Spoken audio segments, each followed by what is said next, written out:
तो दोस्तों self and सोवेरेनिटी के एपिलॉग का पहले वाला पार्ट हम लोग करने जा रहे हैं जिसका नाम है डिवाइडेड कम्युनिटी यूनाइटेड नेशन। इसके बाकी सारे पार्ट्स पे पहले वाले पार्ट्स पे इंट्रोडक्टरी लेक्चर, आयशा जलाल का लाइफ स्केच और इसके जो एपिलॉग का स्टार्ट था उस सब पे मैं वीडियोस बना चुकी हूँ। उन सब के लिंक जो है आपको डिस्क्रिप्शन में मिल जाएंगे। तो चलिए स्टार्ट करते हैं। तो हमारा आज का टॉपिक है डिवाइडेड कम्युनिटी यूनाइटेड नेशन। अब इसमें आयशा जलाल क्वेश्चन करती हैं, क्या एक तकसीम की हुई कौम अक़वाम मुत्तहिदा कहला सकती है?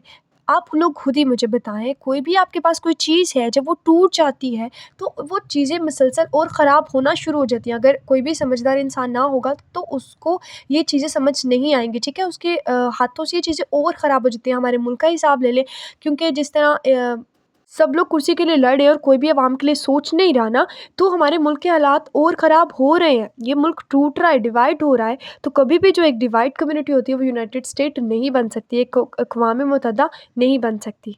आयशा जलाल का एक और क्वेश्चन हो सकता है इसके बारे में, वो ये कि क्या अक़वाम मुत्तहिदा ये वही है जिसके लिए हम आज़ाद हुए थे? ये वही आज़ाद रियासत है जिसके लिए हमने इतनी कुर्बानियाँ दी थी, इतने हम लोग मोटिवेट हुए थे, इतने लोगों ने जानें दी थी, इतना कुछ हमने लॉस किया था, अपनी जायदादें, अपने प्यारे, अपने लव वंस जो हैं हम छोड़ कर दूसरी कंट्री में यहाँ पर आ गए थे। क्योंकि सारे ही जो हिंदू थे, हिंदुस्तान वाले थे, वो बुरे तो नहीं थे ना। ये तो हमारे जो गवर्नमेंट की सियासतें थी, इनकी वजह से अपनों में जो थी वो जुदाइयाँ पड़ गई थी, अपनों में जो थी वो नफ़रतें पैदा हो गई थी, वरना ऐसे तो कुछ नहीं था। कि हिंदुस्तान में भी बहुत ही जो थे एहसास करने वाले लोग रहते हैं, वहाँ पे भी बहुत एहसास करने वाले थे। लेकिन जब कोई भी ग्रुप बना है ना, ब्रिटेन ने हिंदुस्तान को पाकिस्तानियों के ख़िलाफ़ और पाकिस्तानियों को हिंदुओं के ख़िलाफ़ बहुत खूब जो है इन्होंने इनको यूज़ किया। लेकिन अभी तक जो है बहुत से हमारे जो बड़े हैं उनको इस चीज़ का पता भी है, लेकिन उनकी ट्रैप में जो है फिर भी फंस जाते हैं। इस क्वेश्चन का आंसर ये है कि जिस कायद को हम फॉलो करके ये कंट्री हासिल कर चुके हैं, अगर सच बताऊं तो ये आज वो मुल्क नहीं है। बल्कि पाकिस्तान में जिसने सच लिखा उन्होंने उसको बैन कर दिया। किसने? हमारी गवर्नमेंट ने। अब सच से मुराद क्या है? लिटरेचर क्या है? यानी जितने भी हमारे राइटर्स हैं वो लिटरेचर लिखते हैं। लिटरेचर क्या है? लिटरेचर तो एक मिरर ऑफ द सोसाइटी है। जो कोई भी सोसाइटी पे लिखेगा, सच लिखेगा, तो जो गवर्नमेंट है उन्हें बैन कर दी। क्योंकि गवर्नमेंट जो है वो अपनी रियलिटी नहीं देखना चाहती। Society doesn't want to see the reality, कि रियलिटी उन्हें पसंद ही नहीं आती, कि उनके अपने पास कोई अथॉरिटी ही नहीं है, वो सोवेरेनिटी की अथॉरिटी रखते ही नहीं है। तो अभी भी जो ब्रिटेन है उनके गुलाम है। हालांकि जितने भी राइटर हैं वो जब सोसाइटी की रियलिटी पे बात करते हैं तो वो क्रिटिसिज्म के ऊपर नहीं बात करते, वो उस पर क्रिटिसिज्म नहीं करते, बल्कि रिफॉर्मेशन की बात करते हैं। वो बात करते हैं कि आम लोगों को, आम जनता को, आम आवाम को जो है वो पता चल जाए कि हमारी सोसाइटी में बेसिकली हो क्या रहा है। और कभी भी हम लोग पुराने दौर के भी राइटर्स को निकाल के देख लें तो जिसने लिटरेचर लिखी है वो अपने दौर की बेस्ट। कैंटरबरी टेल्स देख लें, और भी एक दो चीज़ें जो नॉवेल्स हैं आप देख सकते हैं। तो उसमें हमें क्या पता चलता है कि ये मिरर ऑफ द सोसाइटी है, मतलब कि दौर की मिरर दिखाते हैं, सोसाइटी दिखाते हैं। सही हो गया। उन्होंने हमारे पाकिस्तानियों ने कितने जो हमारे राइटर्स हैं, मीर तकी मीर है, बहादुर शाह ज़फ़र है, मंटू है, पाकिस्तान में नहीं बल्कि पूरी दुनिया में ये रूल है कि जब भी कभी जो है कोई राइटर अगेंस्ट लिखता है गवर्नमेंट के, तो उसको या फांसी दे दी जाती है, उसको शूट कर दिया जाता है, या उसको जलावतन कर दिया जाता है, निकाल दिया जाता है कंट्री से, क्योंकि उसको राइट नहीं होता बोलने के लिए। स्पेशली जो आर्मी होती है वो तो उस बंदे को गायब भी कर देती है। तो इसमें जो है वो आयशा बताती हैं कि सबसे पहले हमें पाकिस्तान मिला, पाकिस्तान के सूबे हुए, सूबों में शहर जो थे वो सेपरेट हुए, उसके बाद फ़िरके बनना स्टार्ट हो गए, बहुत सी कास्ट सिस्टम स्टार्ट हो गया। सही है। MPA MNA बनना हो गया, हमारी गवर्नमेंट से मैनेज नहीं हो रहा था, डिवीज़न हो गई सिटियों की, MPA बनना स्टार्ट हो गया, MNA बनना स्टार्ट हो गए। शहर के साथ साथ मज़हब पे भी कोई कंट्रोल नहीं रहा, कोई शिया बन गया, कोई सुन्नी बन गया, उन्होंने मज़हब को भी बांट लिया, ठीक है, हम सब ने। और हम सब आते ही जो है वो रोशनी से दूर हो गए। हाँ, सबको एक होना चाहिए था, हम लोगों ने आते ही तफ़रके बांटना स्टार्ट कर दिया। फिर भी इसमें सबसे ज़्यादा ख़तरा किस चीज़ को था? हमारी उर्दू लैंग्वेज को। कैसे? क्योंकि हमारे जो गालिब साहब थे, हमारे जो मंटू थे, उन्होंने क्या किया? उन्होंने सच्चाइयों पे लिखना, रियलिटी पे लिखना स्टार्ट कर दिया। लेकिन हमारी गवर्नमेंट को वो मंजूर नहीं था, क्योंकि ब्रिटेन ये चाहती नहीं थी। तो उन लोगों ने क्या किया? उनको जो था अबरत का निशाना बनाया, उनको जो थे जलावतन कर दिया गया, इम्प्रिजन किया गया, उनको जेलों में डाला गया।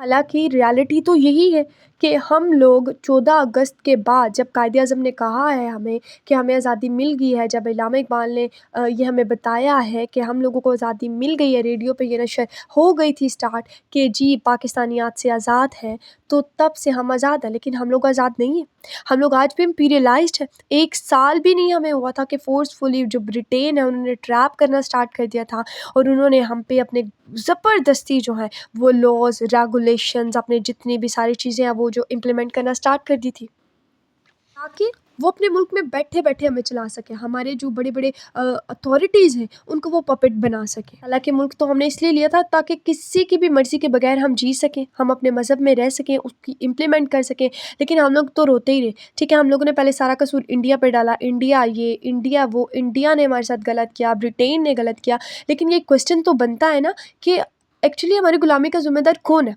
हम नहीं हैं, हम खुद नहीं हैं। इंसान को ज़हन से आज़ाद होना चाहिए, ठीक है? अगर ज़हन में आपकी आज़ादी है तो कोई भी बंदा आपको गुलाम नहीं बना सकता।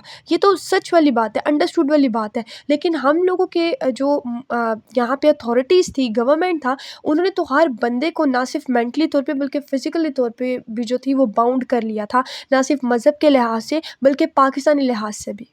फिर इसके बाद जो है आयशा सरदार जाफ़री की रेफ़रेंस देती हैं। उनकी एक बुक थी खून की लकीर, उसके अंदर खून की लकीर में वो बताते हैं कि किस तरह कौन से खून की लकीर जो थी वो खींची गई थी और एक माँ के सीने को जो 2 टुकड़े कर दिया गया था, यानी इंडिया और पाकिस्तान को अलहदा कर दिया गया था और ये ब्रिटेन की सारी चाल थी और किसी को भी इस चीज़ पे तरस नहीं आया। उसके बाद अहमद रियाज़ जो हैं वो लिखते हैं कि उनके एक दोस्त हैं, उन्होंने इंडिया से उनको लिखा था, the dawn of independence has come but still the paths of past and present are in the darkness. We are neither infidels nor Muslims.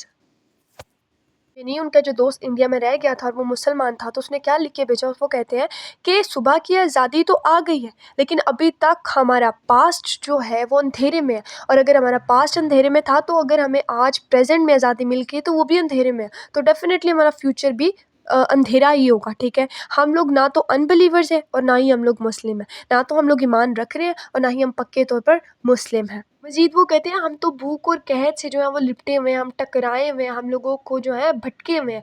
हालांकि हम आज देख सकते हैं कि हम मुसलमान आज एक होकर भी एक नहीं है, लेकिन पूरी दुनिया का लिटरेचर जो है वो एक है, उसको कोई जो है वो बदल नहीं सकता, रियलिटी को कोई भी दबा नहीं सकता। एक ना एक दिन वो जो है सामने आ जाती है। उनके दोस्त बड़े खूबसूरत कहते हैं, वो कहते हैं शहर बच सकते हैं, गलियां बंद हो सकती हैं, लेकिन हमारे जज्बों को कोई भी कैद नहीं कर सकता। वही बात जो मैंने की कि आपको जहन से, अपनी रूह से, सच्चाई से जो है, आपका दिमाग अगर कह रहे हैं ना आप आज़ाद हो तो आप आज़ाद हो, फिर आपके ऊपर कोई बाउंड्रीज नहीं है। फिर आयशा जलाल खुद भी लिखती हैं, वो कहती हैं कि जिन नज़रियात की बुनियाद पर दोनों मुल्क जो थे वो अलग हुए थे, वो नज़रियात तो ख़त्म हो चुके हैं, वो आइडियोलॉजीज़ ख़त्म हो चुकी हैं। इन जो मसले हमारी कंट्री में चल रहे हैं उनका कोई कोई सल्यूशन नहीं, कोई भी हल नहीं निकाल सकता। क्यों? क्योंकि हमारी जो गवर्नमेंट है वो ग्रिडी हो चुकी है, लस्टी हो चुकी है, लस्ट आ गई है इन सब में।